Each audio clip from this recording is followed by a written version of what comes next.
Selamat pagi, sahabat Sri Harjo, sahabat Yogyakarta, sahabat Indonesia. Saat ini Anda sedang bersama saya, Farsiana Edene Risakota, di Kriya Farsiana Laku Nyawiji Bumi. Dan saya sedang dihangatkan oleh sinar mentari pagi di Kelurahan Sri Harjo, Kapanewon Imogiri, Kabupaten Bantul.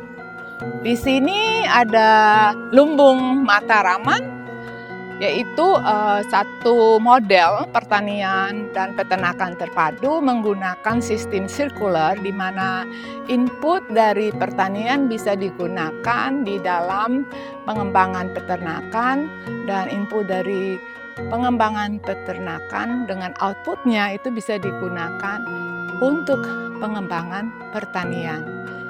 Lumbung Mataraman dibiayai oleh Dana Keistimewaan Yogyakarta di bawah pengembangan ide-ide dan praktek yang berbasis keistimewaan Yogyakarta oleh Gubernur Daerah Istimewa Yogyakarta Sri Sultan Hamengkubuwono ke-10. Mari kita lihat sistem sirkular yang berbasis lumbung Mataraman ini.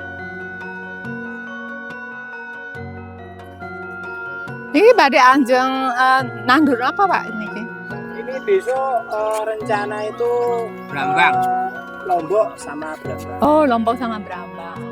Dan ditanam oleh siapa Pak? Sama kelompok tani. Oh, oke, KWT. Oh, KWT, ya. Sarita Tani. Iya. Matur nuwun Pak.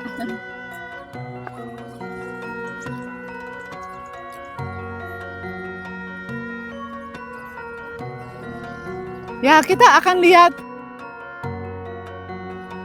kapasitas lahan dari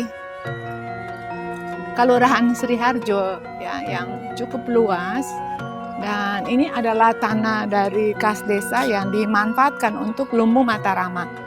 Nah, kita bisa lihat jauh ke sana itu adalah lahan-lahan pertanian persawahan dari masyarakat. Pak, boleh menjelaskan Pak, ini baru saja panen apa Pak di sini? Di sini baru kemarin itu panen Lombok. Iya. Terus ini kan mau diolah lagi, ya toh, nunggu traktor mau dihaluskan, nanti setelah itu ditanemin Lombok lagi. Oh ya. Kalau sebelah sini?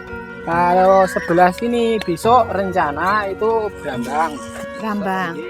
Ini kan nunggu traktor juga Iya. sebenarnya.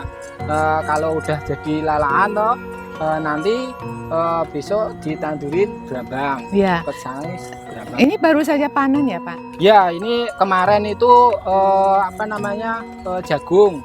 Oke. Ya, cuman kan permasalahannya kalau jagung itu biasanya kendalanya tikus itu loh. Oh, nggih. Senang ya makanan Nggih. jagung manis ya? Iya. Iya. Jadi nggak begitu baik kalau kemarin. Iya, hasilnya ya Pak. Iya, Oh iya. kemarin nggak begitu baik. Iya. Oke, matur nuwun Nggih, Bapak. sama-sama. Mari. Ini papan untuk menjelaskan pengelola kapotan komoditas itu Sare ya. Tadi penjelasan Bapak bahwa mereka baru saja panen jagung, walaupun hasilnya agak kurang bagus karena ternyata disukai oleh tikus. Nah, ini jadi ada penjelasan kapan mereka akan bisa panen, tanggal tanamnya kapan, gitu, bagaimana perlakuannya. Ya, kita akan menuju untuk lihat perikanan yang juga ada di areal dari lumbung Mataraman ini.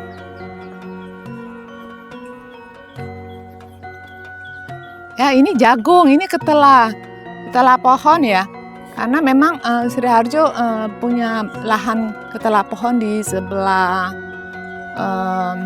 utara dari Angkringan, Pendopo Angkringan, dan akan konsentrasi untuk pengolahan mokaf ya. Jadi mokafnya dibuat dari dari singkong ya. Nah, ini adalah jagung. Bagus sekali ya jagungnya. Ya, tapi juga harus betul-betul memastikan bahwa tidak ada serangga. Ini ada bak kecil, ya.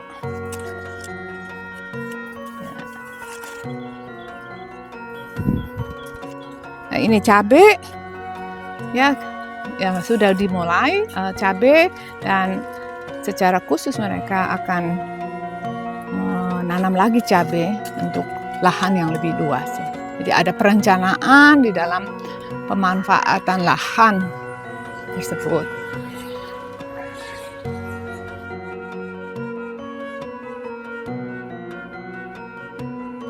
Ini ikan apa, Bu? Nila. Nila ya? Oh ya.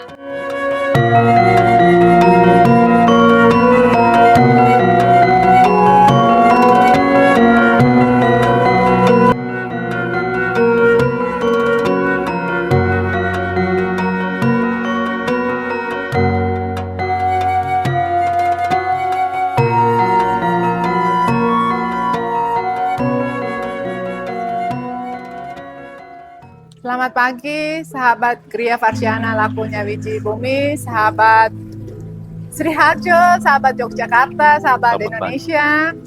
Pada pagi hari ini ada suasana yang berbeda ya, karena kami sudah tinggalkan Museum Benteng Verdeber dan saat ini kami sedang di Angkringan Lumbung Mataraman, Desa Sri Harjo, Kapanewon, Imogiri, Kabupaten Bantul. Anda bisa cari di Google Search ya, tempat yang terkenal. Dan bersama saya Ibu Lurah, Ibu Titi Isyawatun Hasanah, dan Ustadz Beni Susanto, Ketua Koperasi Konsumen Gria Jatirasa. Pada pagi hari ini kami secara khusus ingin bincang-bincang bersama ya. Ibu Lurah adalah sahabat saya. Iya. Ibu Lurah, selamat pagi. Selamat pagi. Tolong memberitahu bagaimana kami berkenalan dan tahu satu sama lain, Bu Lurah. Ya. Jadi saya kenal Mbak Nona ini berapa belas tahun yang lalu.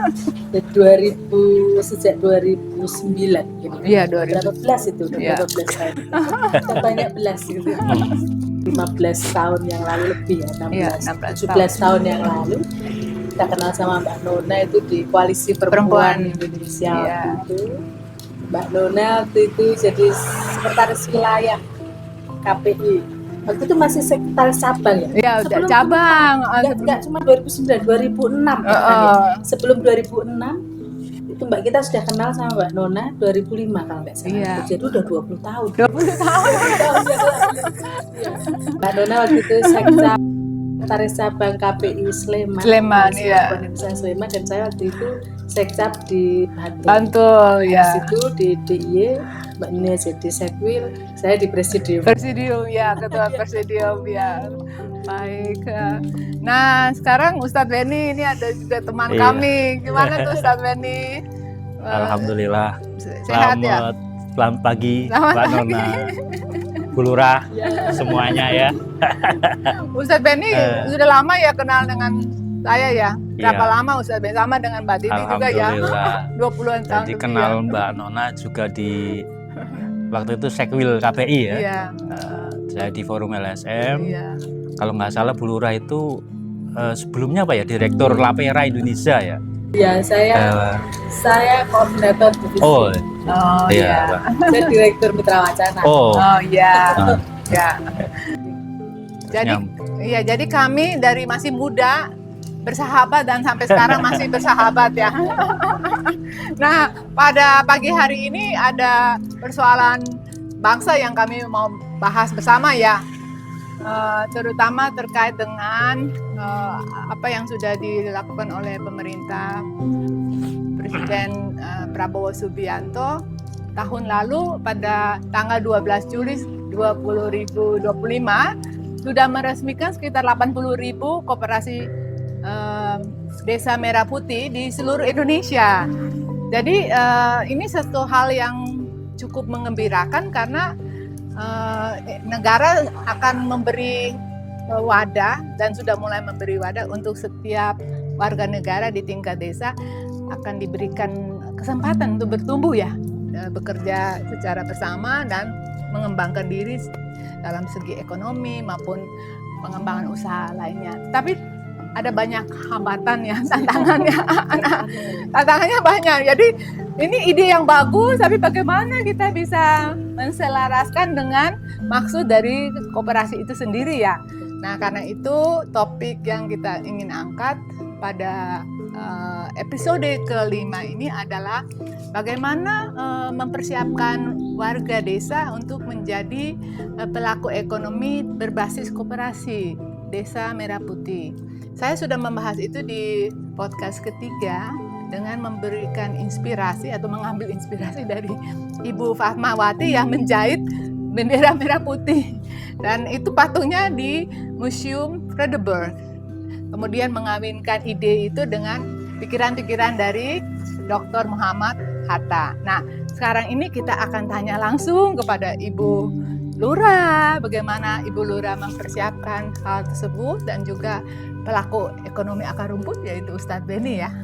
Nah, jadi Ibu Lurah, terima kasih sudah mengundang saya di angkringan Lumbung Mataraman ya. Ini kali kedua ya saya ke sini, dan pendopo yang sangat megah sekali ya. Nah, ini juga menunjukkan aset dari desa ya. Jadi Desa Sriharjo mempunyai banyak sekali aset-aset yang sifatnya publik ya, dan juga melayani masyarakat. Jadi bagaimana Ibu Lurah menghubungkan aset-aset yang tersedia dengan ide untuk koperasi Desa Merah Putih yang dimana masyarakat itu akan terlibat, dan bagaimana sosialisasi itu bisa dilakukan oleh Ibu Lurah supaya masyarakat di Sriharjo siap untuk menjadi anggota koperasi Merah Putih. Ya Mas, sejauh ini koperasi Desa Merah Putih di Kelurahan Sriharjo memang masih dalam persiapan ya. Memang sudah terbentuk kepengurusan, keanggotaan juga anggotanya sudah ada sekitar 30-an anggota. Baru 30-an anggota koperasi Desa Merah Putih yang nanti akan ditambah dengan pamong juga. Nanti pamong juga semua kita wajibkan untuk jadi anggota koperasi Merah Putih gitu. Kebetulan anggotanya semua ini masih dari kalangan kita, memulai dari petani Pak. Ini adalah kelompok tani, para petani yang tergabung dalam gabungan kelompok tani Kapotan. Sudah terbentuk akta notaris dan semuanya ini sudah semua. Sudah, jadi secara kelembagaan, secara legal formal semuanya sudah, tinggal jalan saja sebenarnya. Cuman karena ini juga gedungnya ini kita masih belum bisa berjalan lagi gitu. Cuman kalau, dan ini kita juga masih menggodok konsepnya ya. Kan selama ini kan memang konsep perjalanan operasional koperasi Desa Merah Putih ini kan dari pusat semua. Jadi kita itu mau jalan itu sebenarnya juga masih ragu-ragu gitu. Karena ini nanti kalau ada juknis dari pusat sebagai pengguna jalan kayak gitu kan, nanti kan gimana kayak gitu. Walaupun kita juga sudah mulai berproses dengan misalnya kalau Mbak Nuna tadi sampaikan bagaimana kita merintah konsep ya, masih sebatas konsep sebenarnya. Bagaimana kemudian konsep untuk merajut, kalau tadi Ibu Fatmawati menjahit bendera merah putih, itu bagaimana kemudian kita bisa menjahit seluruh potensi yang ada di kelurahan ini, termasuk aset kelurahan yang sudah ada ini, kemudian nanti bisa dikolaborasikan atau dikonsolidasikan salah satunya oleh koperasi Desa Merah Putih. Salah satu asetnya misalnya Lumbung Mataraman, ini kan integrated farming. Jadi pertanian terpadu yang itu nanti akan ada beberapa kegiatan usaha di sini. Yang pertama ini adalah usaha pertanian, kemudian peternakan, perikanan juga ada, yang itu nanti konsepnya ini semua integrate gitu, sehingga tidak ada yang terbuang. Dari limbah pertanian bisa dimanfaatkan untuk peternakan, limbah peternakan untuk pertanian, kemudian nanti ada aquaponiknya yang ikan air dari kolam ikan yang nanti jadi sumber irigasinya, dan sudah kita persiapkan dengan UAD nanti untuk bikin irigasinya yang di sini. Dan yang mengelola pertaniannya ini kan petani. Nah, kemudian nanti kegiatan yang lain adalah kegiatan untuk ekowisata. Jadi membuat paket-paket wisata edukasi pertanian untuk anak, kemudian juga atraksi wisatanya yang untuk anak-anak gitu, bikin makan kambing gitu, yang sederhana-sederhana itu. Kemudian ada kulinernya ini yang di akhirnya Mataram. Konsep sekian usaha itu semuanya ini kan yang menjalankan kan warga.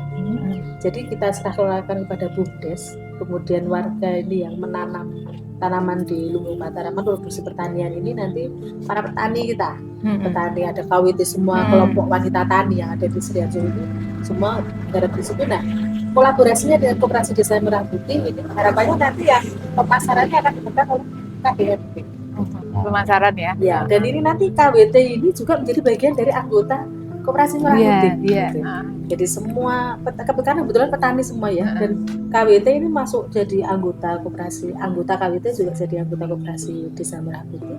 Lalu mereka produksi pertaniannya, lalu kemudian dan ini dikomandoi oleh BUMDes karena sudah ada BUMDes, Badan Usaha Milik Desa. Ini harus dikolaborasikan ini dua potensi konsolidasi ekonomi itu.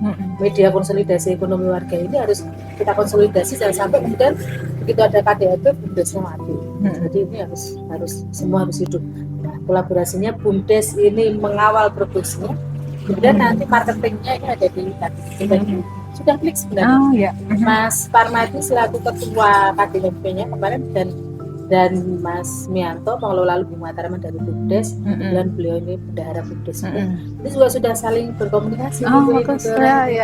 Saya yang produksi, saya bilang Mas Parmadi bisa nggak nanti ketika ini kita produksi sayur bisa nggak jualin gitu KDMP, bisa berapa nanti dilihat dulu produksinya, kalau betul-betul sudah produksi nanti kita pasarkan. Jadi sudah Jadi potensi. bagus sekali ya.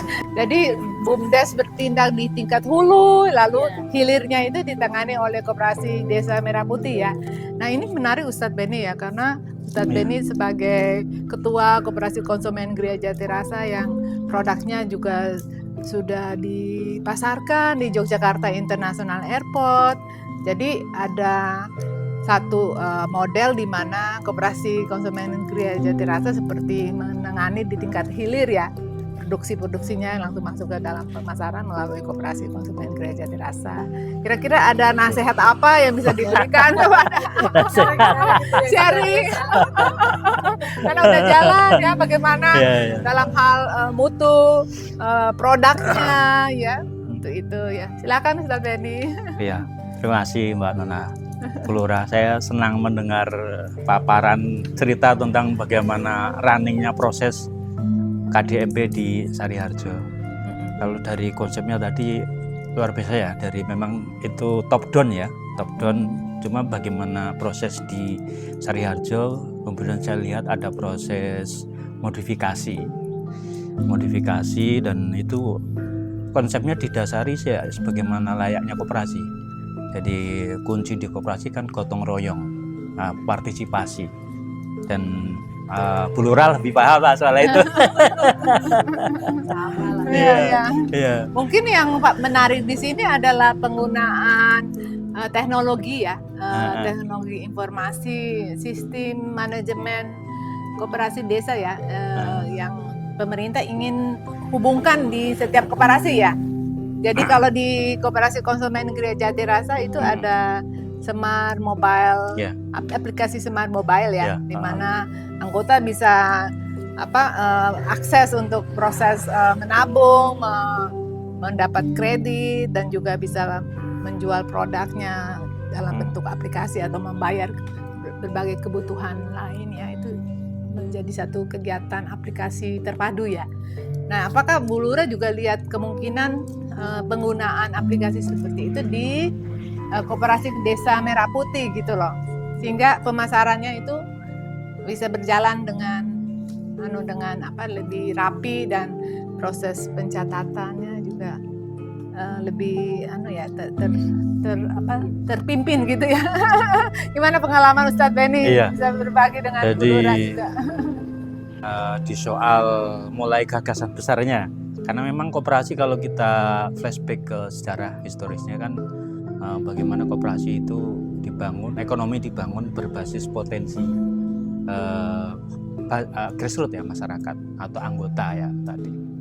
Nah, dan itu kalau secara ideologisnya kan, ideologi Pancasila yang sosdem gitu kan, ya, karena semuanya kan di tengah pertarungan kalau hari ini kan secara kontekstual itu sangat relevan.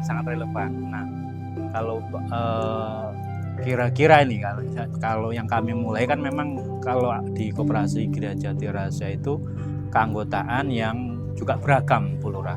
Jadi beragamnya itu kalau tadi di sini ya Poktan, KWT dengan jenis ada perikanan juga, ada integrated farmingnya ya. Di Gria Jati Rasa juga selain petani, peternak, ada olahan teh, kopi, ya olahan makanan. Jadi memberi nilai tambah Dan pengrajin juga ya. Jadi tidak hanya produk pertanian awal, ya. Jadi karena kalau pengalaman misalnya ya salah Olahan ya, satu Pak, olahan ya. olahan misalnya nih ada pertanian teh ya di Kulon Progo itu kan surplusnya perusahaan tidak bisa menyerap semua produk tani. Nah ini yang sisa itu biasanya cuma jadi sampah atau ini kurang nilainya. Nah kemudian kami bekerja sama dengan pihak lain.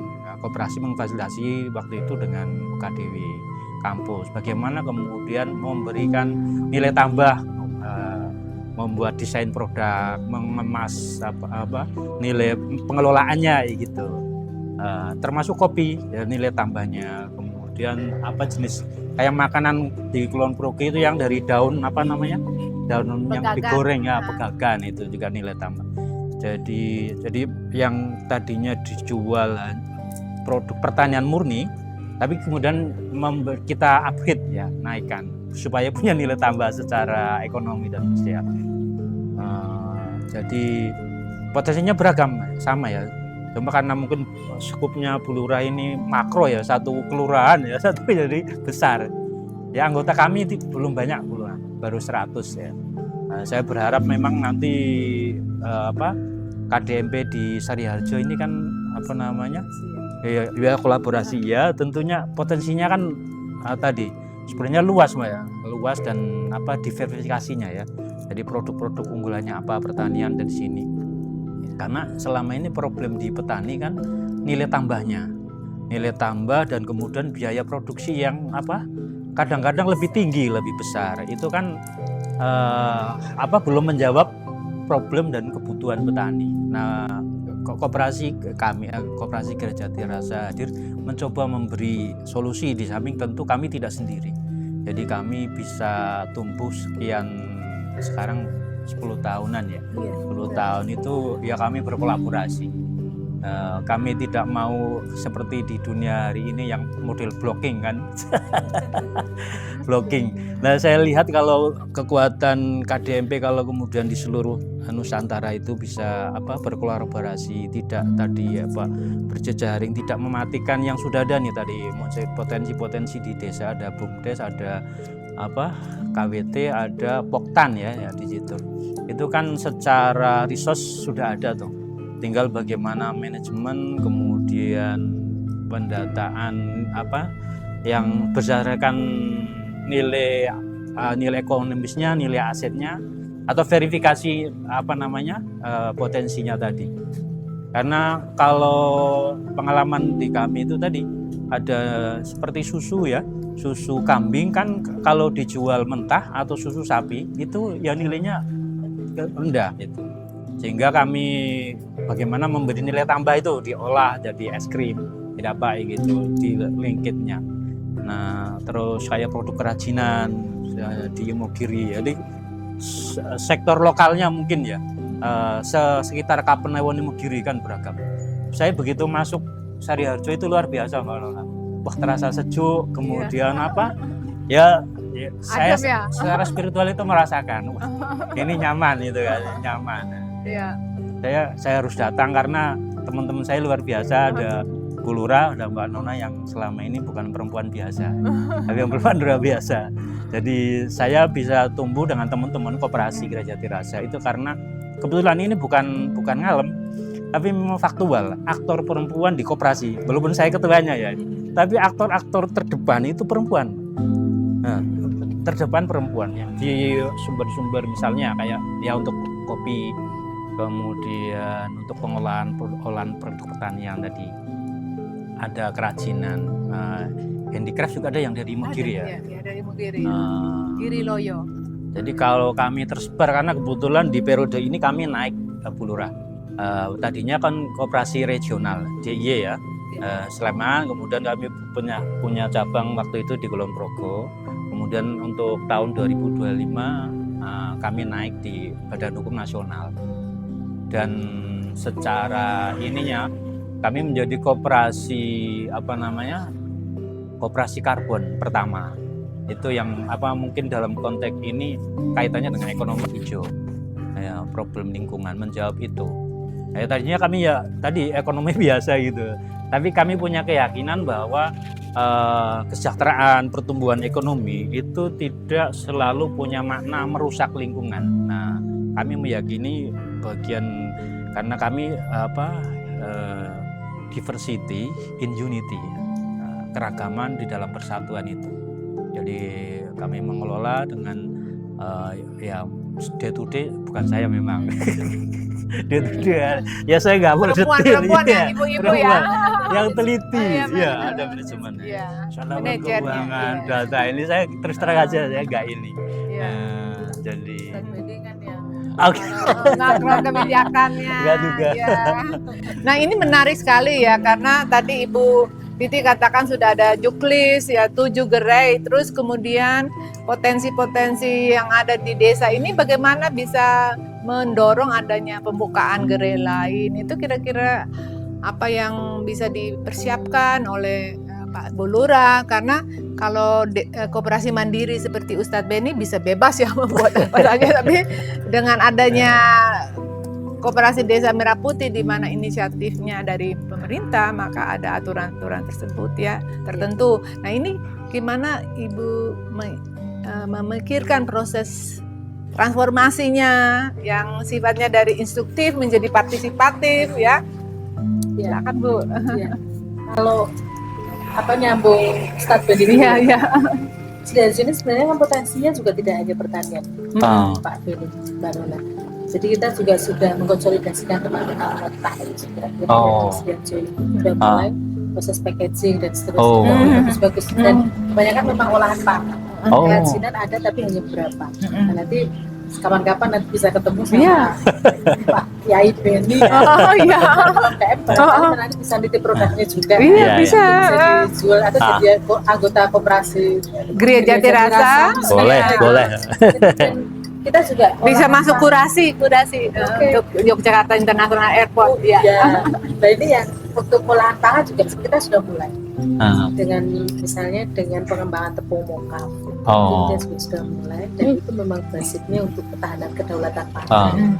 Jadi ketela pohon yang dibuat jadi tepung mokaf, ini KWT yang dibikin tepung mokafnya, tapi masih on proses semua. Dan ada Srimi itu sudah mulai di Sri Harjo yang itu itu juga sudah olahan dari mokaf yang itu dibuat mie instan dan packagingnya udah bagus. Ini itu ada sini di depan itu ada nggak ya di sini? Ada itu. Nah ya Itu kita ambil ya sebentar ya. Itu nanti kalau bisa masuk kurasinya. Nah ini yang yang ekonomi yang belum dikasih bumbu ya. Ada yang sudah ada bumbunya, kayak kita bikin bumbu sendiri. Nanti mungkin bisa dikurasi ini Pak Ustadz. Dan itu rencana kita juga memang itu akan kita konsolidasikan juga lewat koperasi desa. Kalau tadi Mbak Nona sampaikan bahwa sudah ada jenisnya gerai. Nah ini bagaimana kemudian ini bisa dirubah menjadi partisipatif? Sudah ada sebenarnya konsepnya. Jadi bayangan saya sebenarnya Koperasi Desa Merah Putih itu kan sebagaimana layaknya juga seperti halnya BUMDes. Jadi BUMDes hadir itu kan bukan sebagai lembaga ekonomi desa yang menyaingi usaha ekonomi lokal yang sudah ada. Tapi bagaimana kemudian dia hadir itu untuk mengkonsolidasikan.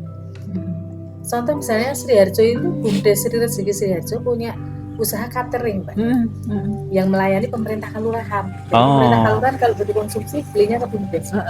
ini BUMDes itu nggak rekrutmen tenaga kerja terus bikin dapur sendiri, enggak. Nah, yang kemudian dilakukan oleh BUMDes adalah mengkonsolidasikan Potensi masyarakat. UMKM, jadi distribusi fungsinya, bahwa memang labanya kecil karena hanya mengambil selisih harga margin yang kecil gitu, tapi yang bagi kita yang paling utama adalah bagaimana kemudian warga itu betul-betul bisa mendapatkan manfaat real gitu, dari keberadaan BUMDes. Peredaran uangnya itu ya. Jadi peredaran uangnya betul-betul bisa dipastikan di warga, kemudian itu bisa mengangkat kesejahteraan warga. Maksudnya gitu, bahwa BUMDes itu pelan-pelan lah gitu. BUMDes tidak kemudian BUMDesnya yang besar tapi warganya yang besar. Iya. Maunya kita begitu. Nah ini jadi fungsi distribusinya itu, misalnya pemerintah desa sekarang mau ada musdes gitu, kita pesen 125 pack snack terus gitu. Nanti BUMDes ini sudah melihat apa anggotanya itu. Oh ini cateringnya, anggota cateringnya, UMKM ya. Oh di UMKM A. Besok ada lagi di B. Saya kayak gitu. Distribusi dilakukan oleh BUMDes konsolidasi. Koperasi Desa Merah Putih itu harapan kita juga sama seperti itu. Ketika kemudian nanti ada gerai sembako misalnya, jangan kemudian gerai sembako itu justru melayani retail gitu, tidak retail. Kalau retail itu sama aja, kalau dia retail padahal warga punya banyak usaha retail sembako, nanti ketika anggota koperasi Merah Putih itu adalah seluruh warga di Sriharjo misalnya nanti jadi anggota koperasi, sementara ada privilege untuk anggota beli di sana lebih murah gitu, dan ini retail semua masuk ke KDMP. Bagaimana dengan gerai-gerai rakyat ini gitu, retail-retail yang sudah dimiliki rakyat, kalau semua ke koperasi habis maka ini seharusnya gerainya Koperasi Desa Merah Putih ini justru di atas retail, sehingga retailnya rakyat ini, retail yang sudah dimiliki warga ini, punya usaha pribadi warga ini, kemudian bisa berkolaborasi dengan KDMP, ngambilnya di KDMP. Ya, jadi mungkin Koperasi Merah Putih bisa mensuplai sayur-sayur kepada cateringnya warga, kayak gitu ya. Salah satu. Termasuk ketika dia sembako, maka dia jadi grosirnya. Grosir. Jadi warga yang jualan retail sembako itu ngambilnya di Koperasi Merah Putih dan dijual retail. Iya. Jadi tidak kemudian pembeli murni, warga murni yang kemudian beli langsung ke KDMP. Iya. Nanti kalau warga langsung beli ke KDMP, yang ini mati. Iya. Seperti contoh produk-produk non pangan, non beras itu yang impor ya, bawang putih. Misalkan kalau warga juga harus nanam kedelai atau membuat tahu tempe, itu bukan produk impor juga. Nah mungkin koperasi bisa ambil di koperasi gitu ya, karena bisa berhubungan dengan koperasi nasional yang khusus terkait dengan produk-produk yang impor tersebut untuk menurunkan harga jualnya ya. Jadi itu salah satu contoh yang menarik yang bisa mungkin dicari jalan, terutama pemerintah memfasilitasi gimana sih bisa masuk ke tingkat pusat untuk mengerti siapa importir yang bawang putih atau ya kacang kedelai untuk proses pembuatan tahu tempe di tingkat desa gitu ya. Ini satu karena kita konsumsinya besar ya untuk tempe dan tahu ya, dan itu juga bisa menjadi satu peluang gitu ya. Harapannya justru nanti bisa dibalik juga Mbak. Jadi kalau menanam bisa mengkoordinir anggotanya kayak Jati Rasa itu tadi. Jati Rasa mengkonsolidasikan anggotanya untuk menanam ya, menanam kedelai dan kemudian disupport dengan program-program pemerintah terutama itu, terus tentu saja disupport dengan program pemerintah, pendampingan dari pemerintah itu, kemudian bagaimana kemudian memproduksi kedelai yang berkualitas itu, maka kemudian dia bisa menjadi media konsolidasinya dan kita balik jadi ekspor. Iya, itu menarik karena Ibu Lurah jelaskan tentang pertanian integratif ya, terpadu, di mana penggunaan pupuk organik itu salah satu cara yang mungkin alternatif untuk menyuburkan kembali tanah ya, karena selama ini kan penggunaan tanah itu pupuk-pupuk kimia ya. Nah, di dalam proses mitigasi perubahan iklim dan transformasi ekonomi hijau ini adalah salah satu jalan keluar yang baik yang bisa memberi keunggulan. Nah, yang saya tahu kalau petani atau pembuat tempe atau tahu di Jawa itu masih percaya pada produk impor dari Amerika, kacang kedelai, karena utuh. Betul.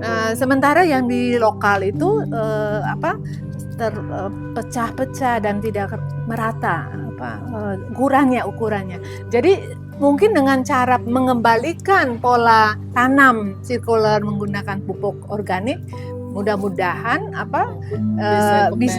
biji-biji dari kacang kedelai itu bisa lebih normal, lebih sama ukurannya, kualitasnya ya, sehingga petani akan tertarik ya. Jadi memang perlu pendampingan dari dinas-dinas. Nah, itu kan kebijakan dari pemerintah desa ya, untuk mendorong adanya dinas-dinas datang dan memfasilitasi. Ayo dong, salurkanlah ilmunya untuk bisa menghasilkan kualitas kedelai yang cocok ya. Jadi dan kemudian hasil riset itu bisa dipakai untuk pengembangan usaha di tingkat koperasi ya. Nah, jadi kalau gitu, apakah Ibu Lurah membayangkan ada usaha khusus seperti contoh unit usaha bagian pengolahan seperti tadi diusulkan oleh Ustadz Denny yang perlu ada di dalam organisasi koperasi desa Merah Putih gitu loh. Di samping ada KWT. Jadi KWT itu kan mereka yang langsung melakukan penanaman, tapi ada proses pengolahannya. Nah, proses pengolahannya itu ada di bawah dari unit koperasi gitu. Memungkinkan juga Mbak Nana, saya kira. Meskipun kita sudah memulai itu dengan kelompok-kelompok warga ya. Iya. Serimi misalnya itu langsung ke BUMDes. Jadi BUMDes yang bikin itu unit usahanya BUMDes. Kemudian kalau KWT itu kan unit usahanya KWT sendiri. Iya. Kayak gitu itu saya kira juga sangat memungkinkan ketika nanti koperasi itu juga punya unit usaha untuk olahan pangan yang lain. Iya. Misalnya pisang. Jadi pisang ini kan banyak, dan mudah tumbuh banyak dan ya petani atau bahkan per rumah warga itu mudah saja gitu nanam pisang kayak gitu. Cuman kan sekarang ini kan belum organisir ya dengan baik, dan saya kira ketika mungkin nanti BUMDes KDMP bisa punya unit usaha untuk pengolahan tepung pisang misalnya atau apalah olahan pisang yang lain gitu, saya kira itu iya. termasuk juga yang lain-lainnya juga apa namanya potensi pangan yang lain yang sudah bisa dikembangkan ya. Nah, koperasi itu adalah organisasi akar rumput di mana modalnya dari anggota ya. Nah, untuk koperasi Desa Merah Putih modalnya itu diperoleh dari dana yang dikucurkan oleh pemerintah, tapi harus dibayar kembali ya, kira-kira gitu ya Ibu. Mungkin bisa menjelaskan bagaimana proses itu dibuka, dijelaskan kepada masyarakat supaya mereka sebagai anggota itu tahu. Dan jumlah anggota dari koperasi Desa Merah Putih itu juga akan naik gitu loh. Bukan hanya pejabat tapi juga bukan hanya petani tapi siapa saja gitu yang ada di desa. Jadi nanti memang rencananya kita mau memperluas anggotaan.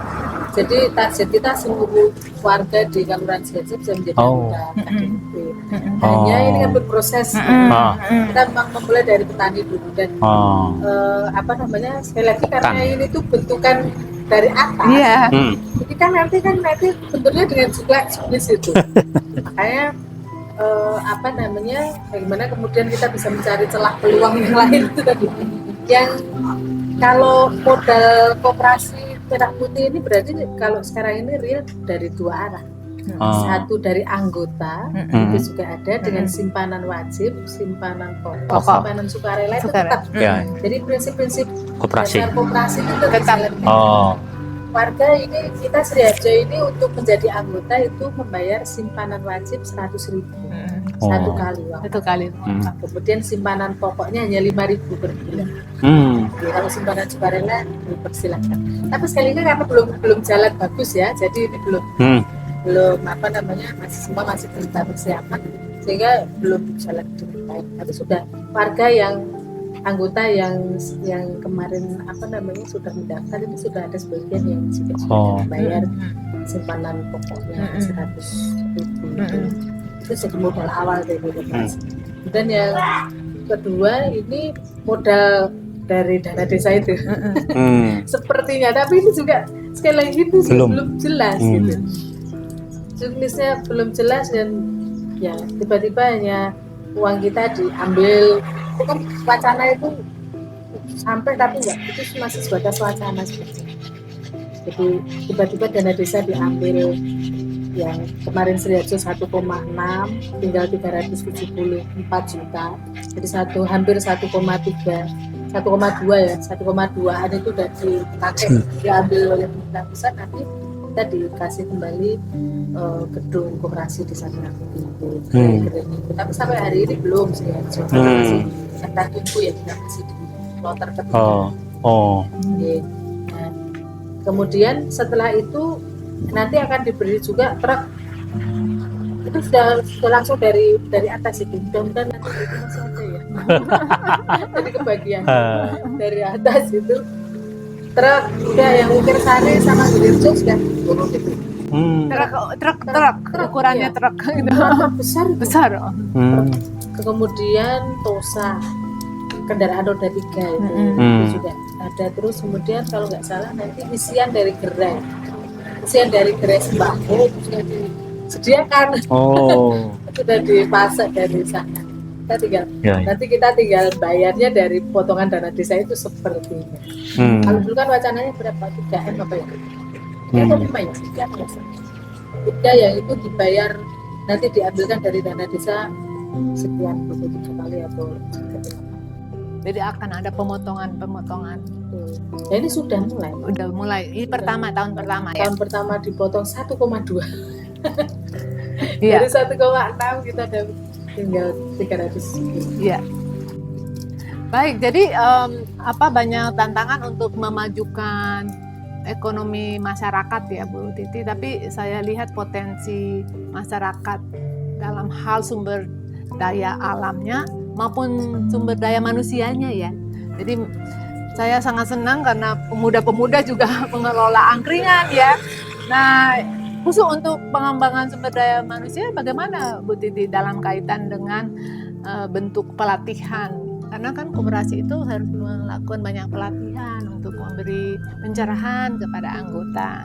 Nah, itu kira-kira dari pengalaman Bu Titi untuk memikirkan modul-modul pelatihan yang cocok untuk anggota koperasi, termasuk juga anggota koperasi dari aparat ya, dari pamong-pamong ya, supaya bisa menjadi satu ya. Kira-kira gimana? Nanti Ustazah ini juga bisa berbagi sedikit ya pengalaman, karena kunci dari kegiatan berkoperasi itu ada di sebenarnya pelatihan untuk mengakrabkan dan juga membuka kesempatan untuk anggota mengenal masing-masing potensi ya dan bisa bekerja bersama.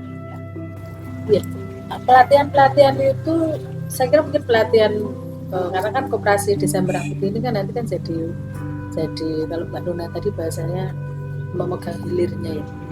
Jadi nanti ini kapasitas produksi, kualitas produksinya anggota ini saya kira penting. Kemudian sampai ke packaging ya, itu ini penting untuk kemudian dimiliki, termasuk manajemen usaha juga. Iya. Ketika produksinya bagus tapi manajemen usahanya juga nggak bagus, itu juga nanti nggak akan berkembang gitu. Contohnya sederhana saja soal manajemen usaha rumah tangga, bagaimana kemudian memisahkan keuangan dan keuangan bisnis. Iya. Yang sangat sederhana seperti itu penting untuk kemudian diberikan pada anggota koperasi, termasuk penggunaan teknologi informasi. Sampaikan itu.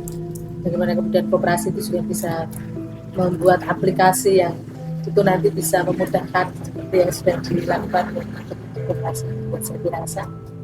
Saya kira menarik itu kemudian juga bisa dikembangkan di KDMP, punya aplikasi yang kemudian nanti anggota bisa gampang aksesnya kan. Mau bayar apa juga bisa langsung ke situ, mau nitip produk juga bisa ke situ, jual produknya dan seterusnya. Jadi nanti kapasitasnya seperti itu diberikan. Mungkin Ustadz Benny bisa sedikit berbagi pengalaman tentang bentuk-bentuk pelatihan ya, bagaimana pendekatan yang harus dipersiapkan. Jadi kalau mendengar paparannya, saya cukup optimis KDMP, Mbak. Ya, harus ya kita. Iya, Mana Tapi peluang? tantangannya juga Iya banyak. karena peluangnya banyak, resource-nya juga ada dan lebih ya. Karena kami yang dengan keterbatasan resource kemandirian itu, ya kita mulai dari mapping memang, mapping. Jadi awal mulanya kan memang dari teman-teman yayasan duluan kan. Waktu itu saya masih ketua forum LSM gitu kan. Mbak Nona punya gagasan besar di mapping itu bagaimana peace building gitu kan. Lalu kita mulai turun di tanggap globalisasi itu. Ada waktu itu ada Samigalu tanggap globalisasi mau bangun bandara itu kan. Oh Ya iya. supaya warga itu sekitar bandara atau Kulon Progo itu tidak menjadi penonton atau bahkan korban. Fakta itu kayak gitu kira-kira risetnya, mulai dari nelayan, petani, peternak gitu kan, ya kita identifikasi apa kebutuhannya kan gitu. Nah, lalu ya kita lingketkan waktu itu masih ini kan menjadi badan hukum koperasi. Nah, tentu ya tadi sesuai kebutuhan masing-masing anggota nih ada beda kan. Kalau misalnya yang di Linggo itu kan karena memang di sana basis ekowisata ya, sebenarnya potensi ekowisata di sana kan pertanian teh ya, kebun teh itu kan. Nah, ya alhamdulillah mulai dari kayak bagaimana pelatihan bahasa pemuda-pemudanya, terus pelatihan pengemasan tehnya, ya bertumbuh menjadi ya desa Ngelinggo yang alhamdulillah di sana juga saya lihat waktu itu ya memang ya tentu ada aktor kunci ya, artinya tokoh-tokoh kunci lah, pemudanya ada gitu kan, penggeraknya ada ya, tidak cukup banget sih misalnya, tapi tetap ada orang yang bahasa santrinya itu ya istiqomah gitu kan, sabar itu, continue itu Harus itu dari orang ini yang cerita itu ya. success story ya, kemudian bertumbuh petani yang kemudian mengelola produksi lokal, mengemas, kemudian menjadi potensi desa menjadi satu terorganize gitu kan, well organized ada kira-kira gitu. Terus kayak kopi juga sama. Kopi itu memang dari banyak sih petani-petani kopi, tapi bagaimana supaya punya nilai tambah nih kan, kalau jual mentah tadi. Nah, akhirnya ada yang mulai bikin warung kopi, terus bagaimana kopinya itu dikemas, di packaging, terus diproduksi yang punya nilai tambah lebih, yaitu tidak hanya diolah sendiri ya. Jadi kayak pelatihan, nah, ya alhamdulillah ada pelopor bahkan sampai dipakai ya anggota kami yang momen-momen sampai tingkat menengah ke atas gitu kan kopinya. Ya, itu anggota. Jadi bukan tadi misalnya kopinya besar tapi anggotanya kecil ya. Jadi anggota-anggota kami yang gede gitu. Tapi yang kecil juga ada yang butuh tadi, yang kesulitan modalnya, dan memang karena ada batasan ya, sekarang kan koperasi nggak bisa istilahnya simpan pinjam atau apa ya gitu ya. Tapi kita punya Ya. program namanya Support modal. Iya, kira-kira begitu. dana bergulir. Ah. Dana bergulir yang bisa dipakai untuk pengembangan usaha. Ya. Jadi bukan simpan pinjam, tapi dari uang anggota itu bisa digunakan untuk pengembangan usaha bagi teman yang lain gitu. Nah, jadi itu tetap mendorong adanya kemandirian ya dari kita. Karena mapping kami ada yang anggota yang mampu produksi tapi kebingungan pemasaran. Nah, itu. Dan itu saya kira tidak hanya di anggota kami kan gitu. Lalu ya bagaimana? Apa sih problem pemasarannya? Ya kita identifikasi pelatihan bagaimana pemasaran, pengemasan itu. Tentu bukan kami yang ini ya, tapi ahli pemasaran, ahli ekonomi Jadi, gitu. Fakultas bisnis Iya, kerjasama dengan gitu. universitas seperti itu. Jadi ya. kami Koperasi, iya. salah satunya. Nah, tetap karena itu Tetap mereka Ya, juga bisa bisa. pasarkan. karena Biar kami juga sendiri. bermitra dengan pihak-pihak lain tadi. Nah, karena di anggota kami ada yang dari Papua, ada yang dari Aceh, ada yang dari Maluku. Sulawesi, Maluku, Ya selain tentu lokal ya, karena berangkatnya dari situ. Yogyakarta. Nah, dari Jogja. Jadi ya kalau pelatihan, kalau kami resource di koperasi terbatas kan, Bu Lora paham lah. Ya kami menggunakan pihak ketiga. Pihak ketiga. Kerjasama. Ya. Universitas. Dengan ya. yayasan ya, dengan Iya, yayasan. terus dengan privat sektor ya, sektor yang berkolaborasi. Karena CSR, gitu. Iya, iya. cara pendekatan yang kami pakai itu ya bukan kompetisi tapi kolaborasi. Nah, itu yang ya kami punya basis nilai yang menurut kami bisa barangkali ya bermanfaat ya. Bertumbuh bersama. Kolaborasi ya, tumbuh bersama. Iya. Kayaknya nanti saya harus undang Ustadz Benny. Oh iya, bagus ya. Ketemu Terus pengurus KDMP. KPKDM. biar Bisa, iya. mengikuti jejaknya ini. Iya, ada nilai-nilai ya dari santri, gotong royong ya, bukan dengan Lura yang teori. Tapi kalau Pak Benny kan Ya, udah enggak. investasi, penting ini Iya, iya. sama pengurus KDMP. betul. Nah, mungkin yang juga bisa di garis bawahi di sini selain pelatihan itu adalah advokasi. Jadi di dalam upaya untuk operasi bisa bertumbuh berkembang itu kesadaran bahwa potensi itu harus diperjuangkan gitu loh. Nah, ini sebenarnya saya lihat di Koperasi Konsumen Gereja Terasa memperjuangkan haknya, karena kan koperasi juga bayar pajak kepada pemerintah. Nah, itu berhubungan dengan instansi terkait untuk memastikan bahwa ada anggota-anggota atau pengelola dari koperasi ikut kegiatan-kegiatan yang difasilitasi oleh negara supaya ada penambahan pengetahuan, jejaring, dan membuka kesempatan untuk ikut di dalam kurasi-kurasi di daerah maupun di tingkat provinsi atau di nasional. Jadi ini adalah jejaring yang hanya bisa dibuka tadi kolaborasi itu melalui proses advokasi. Jadi kita harus lebih inisiatif, mengambil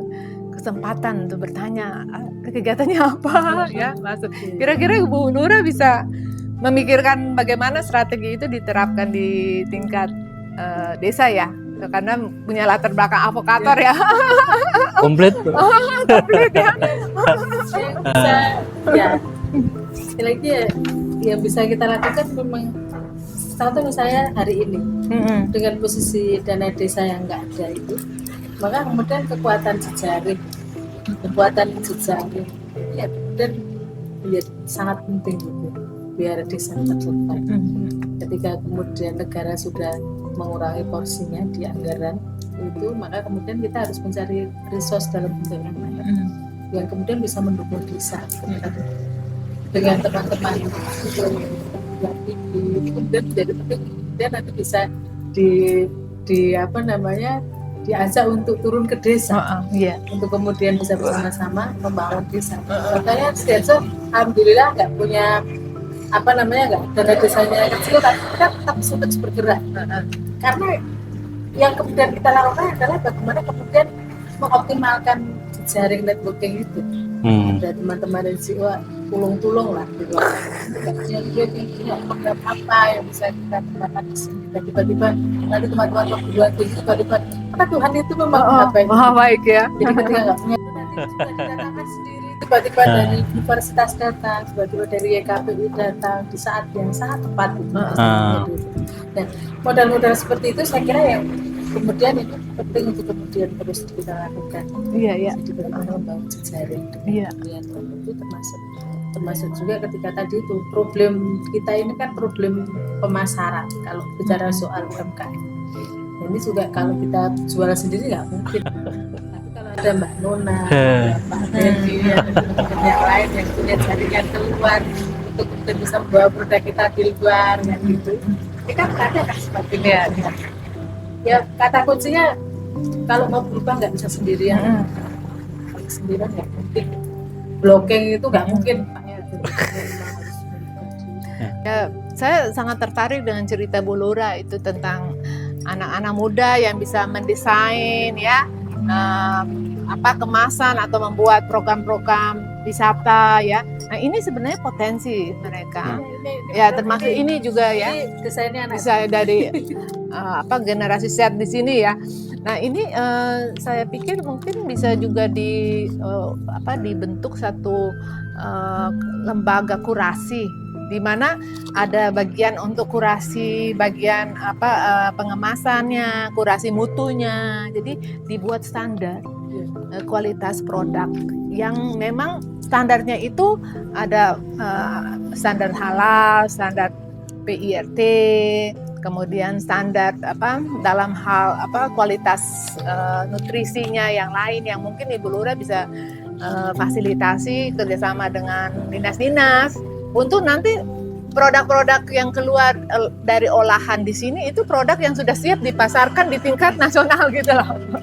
Itu kurasi ya. kurasi ya, Kurasi lembaga kurasi desa untuk keamanan pangan. untuk keamanan pangan. Nah, jadi itu dengan sendirinya pada waktu data itu diposting di sistem manajemen koperasi itu sudah mutunya itu sudah langsung mutu yang bisa diakses di seluruh Indonesia gitu loh. Jadi dengan adanya ini hanya ide saja ya seperti yang Keren itu, Mbak. iya, karena itu dilakukan oleh Koperasi Konsumen Gereja Terasa. Kita punya kurasi. Jadi produk itu harus ada lewat mutu, Ya. mutu kurasi. Kalau dan itu anggota harus pada waktu mau masukkan produk dia harus tangani perjanjian untuk meningkatkan mutu produknya. Ini ide sangat menarik, Mbak. Potensinya ada. Iya, Kebetulan kan ini teman-teman LKY, Lembaga Konsumen Yogyakarta. Iya. Itu kan juga diskus ini kan. iya, Oh. Mbak Tuti ya. Mbak Tuti sekarang udah nggak di LKY. Oh, iya, kan? iya. Temennya yang di LKY. Oh iya. Ada Mbak siapa namanya? Jadi apa namanya teman-teman LKY itu kan menginisiasi kelompok konsumen sadar di Sriharjo. Yang itu memang tugasnya salah satunya adalah monitoring berkaitan dengan keamanan pangan. Nah, ini kalau misalnya nanti saya coba diskusi Iya, dengan teman-teman LKY. Kalau komunitas ini kemudian bisa dinaikkan apa namanya dinaikkan Fungsinya, menjadi iya. lembaga kurasi desa, saya kira menarik. Iya. Nah, Iya. terima kasih ide. Karena kurasinya sudah ada. Iya. Dan saya kontak Mbak Yani, Iya, oke. direkturnya LKY kan. Iya. Mbak, saya coba kontak dia biar apa konsumen kelompok komunitas konsumen sadar yang sekarang ini KKS yang sekarang ini ada di Sriharjo ini nanti betul-betul fungsional. Iya, iya. Karena kan masih mencari bentuk juga nih Iya. gimana cara mereka bekerja. Iya. Kalau cuma sekedar datangin produsen kemudian pilih gitu kan enggak ini ya, tapi Iya. ketika kemudian jadi lembaga kurasi. Iya, misalkan contoh bikin persyaratan pewarnaannya tidak boleh menggunakan warna yang sintetis tapi warna dari herbal, organik ya. Itu kan meningkatkan mutu. Sehingga kurasi itu yang nanti dengan sertifikasi kita bawa ke supermarket dan lain-lain untuk masuk juga atau orang tidak perlu belanja di supermarket, dia tinggal di online, oh ada di situ kurasi, mau pergi ke Parantritis mampir dulu beli produknya gitu loh. Saya butuh belajar ini apa koperasi Gria Jati Rasa gimana mendesain lembaga kurasi iya itu iya ya. Dan sampai kemudian legalitasnya kayak apa gitu. Iya iya. Oke.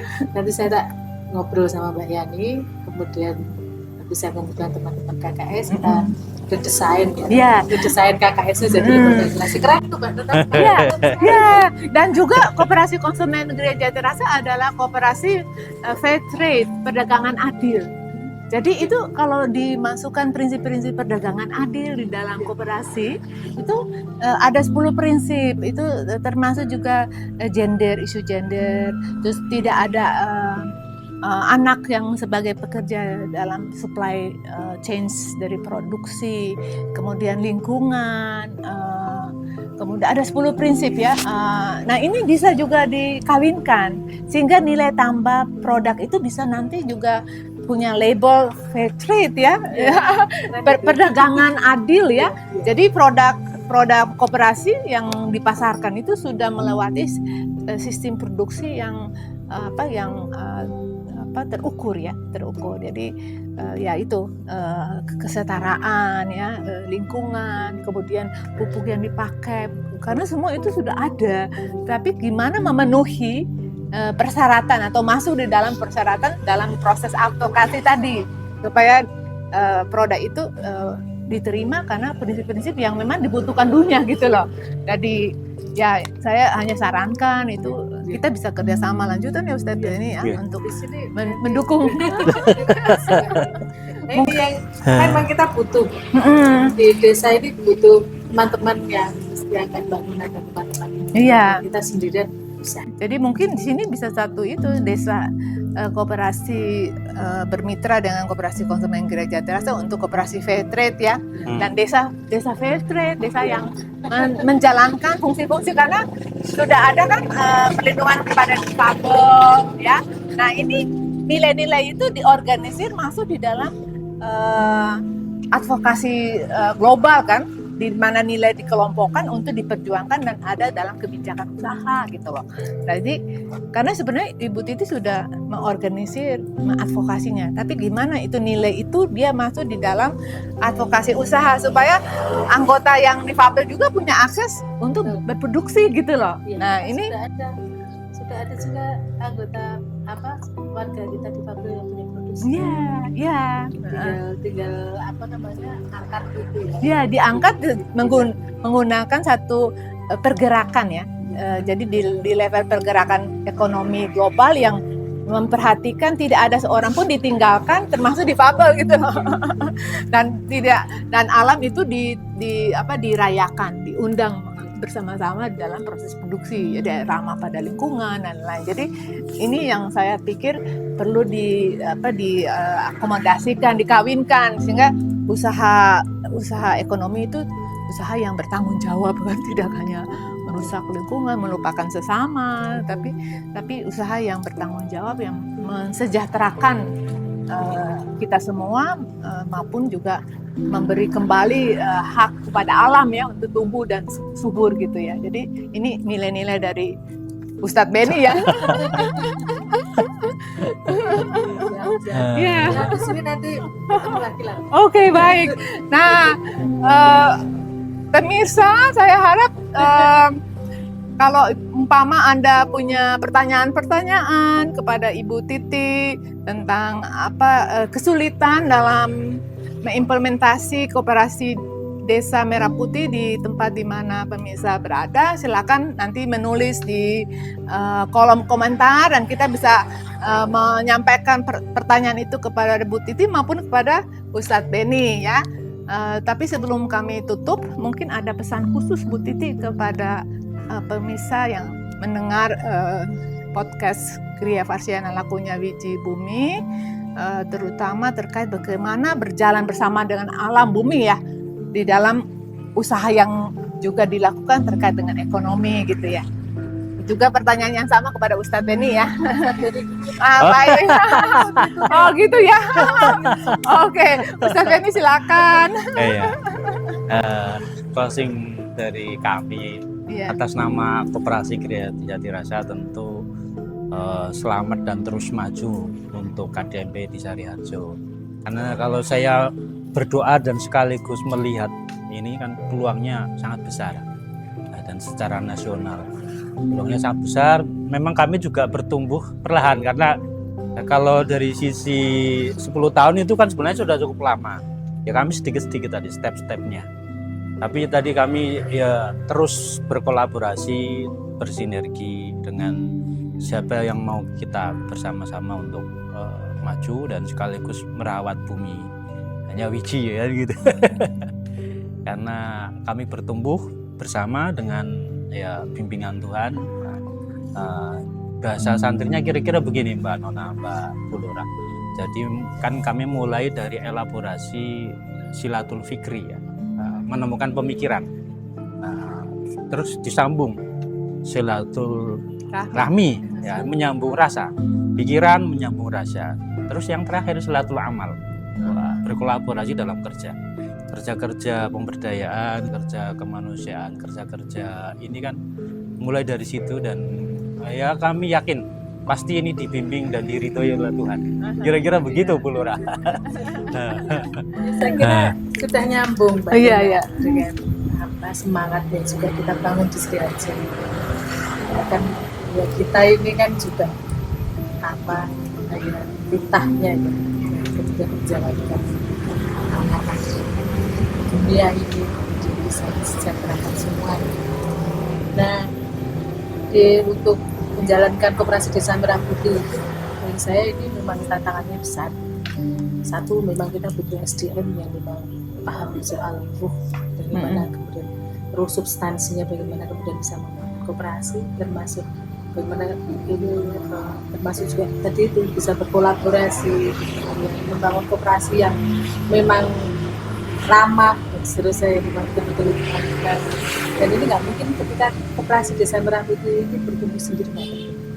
Jadi kita memang sebenarnya butuh banyak teman itu untuk kemudian bisa membesarkan koperasi desa Merah Putih itu, kemudian bisa bersejaring dengan banyak pihak, ketika kemudian bisa mengkolaborasikan, konsolidasikan usaha-usaha ekonomi yang sudah dimiliki oleh warga untuk bisa menjadi semakin besar lewat koperasi. Jadi untuk bisa mengkonsolidasikan itu, memfasilitasinya, kita butuh banyak. Jadi saya berharap ini teman-teman bisa banyak yang datang ke sini, kita termasuk Mbak Nona, Mas Beni, Pak Ustadz Beni, nanti kemudian bisa berkolaborasi dengan kita. Nanti kita tunggu rawuhnya, bisa ngobrol-ngobrol dengan pengurus KDMP kita, biar nanti bisa meniru lah, bisa bersama-sama membangun seperti halnya koperasi di Jatiraksa itu, yang sudah berhasil mengkonsolidasikan semua potensi yang ada. Ini kan kalau pemetaan kita kan setiap hari sudah pemetaan, nah tinggal kemudian nanti itu tadi proses untuk merajutnya itu yang kita belum jalan. Ya, kalau Pak Ustadz Beni sudah jalan, kita masih batas konsumsi. Kita masih perlu banyak belajar lagi. Saya kita tunggu kehadiran berikutnya Mbak Nona. Baik ya.